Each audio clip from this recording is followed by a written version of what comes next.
Alright, this is take 2. The first take got screwed up. Today we're installing these springs, valve springs, onto these GT40 heads. And what we have to do is we have to set up the correct installed height. For those of you who want to know what installed height, this is what installed height is. I don't know how well you can see that. But anyway, it's 1.785 inches is the height from the bottom of the pocket to just under the retainer. And there's a bunch of shims basically to get to that height. You take your spring, and there's two thicknesses of shims here. There's really thick and then there's a really thin shim. And basically you have to put the spring on, measure the height, then see which one of these or a combination of these that you need. Sometimes you'll need just one thick one, other times you'll need a thin one and a thick one, and you basically just put them underneath the spring here, and then they go right on the head like so. Okay, and then basically with this system, the intake and the exhaust valves have their own springs and they have their own retainers, because the exhaust valves on the GT40Ps, they're lower, so you need a different retainer. So right now what I'm doing is an intake one. So I'll grab my intake. I'm just going to put a shim under it, just guess that it's going to need one. There's my retainer. It's a steel retainer, it comes with the kit.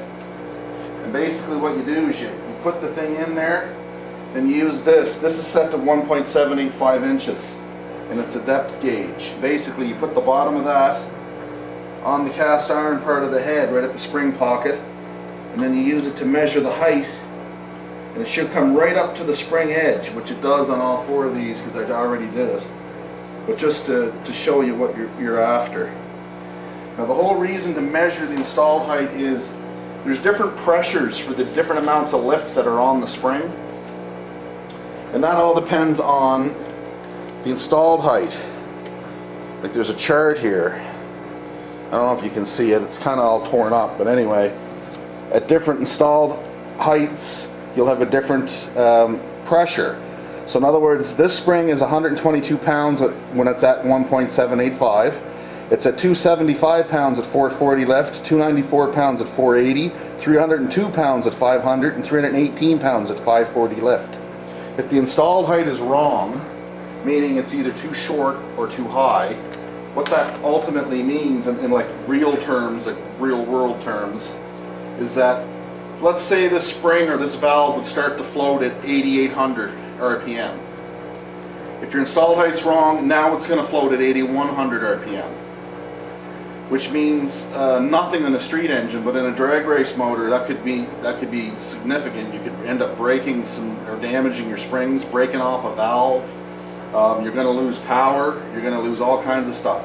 So you want to try and set them all up exactly the same height, if possible. This is my handy dandy spring tool, which I don't know. I'm kind of the verdict is still out on us whether it's any good or not. But it was cheap. And see, me being a motorcycle mechanic, most of my tools are motorcycle specific tools, and the springs on this thing are quite a bit bigger and quite a bit stiffer than motorcycle specific tools. So I had to go out and purchase this handy dandy item here. But anyway, I'll just give you an example of what is to be done here. Like I said, this is an intake valve. So you got to make sure that you got the hardened keepers. This is what a keeper looks like. Well, it's half a keeper. I don't know if you probably can't see that, but that's half a keeper. There's two of them make up a full keeper. And what they do is they lock in the groove. There's a little groove cut in the valve, and they lock in that groove. So what you want to do is get them in there, and it's sometimes painstaking to do. Anyone that's ever done cylinder heads knows exactly what I'm talking about here.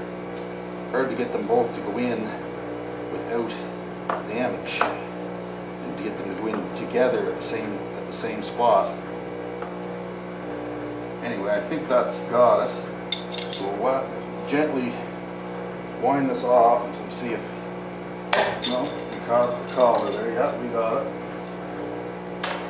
So, there's the spring. I'll take the little measuring tool and I'll measure at the base of the spring pocket and then have a look at the installed height.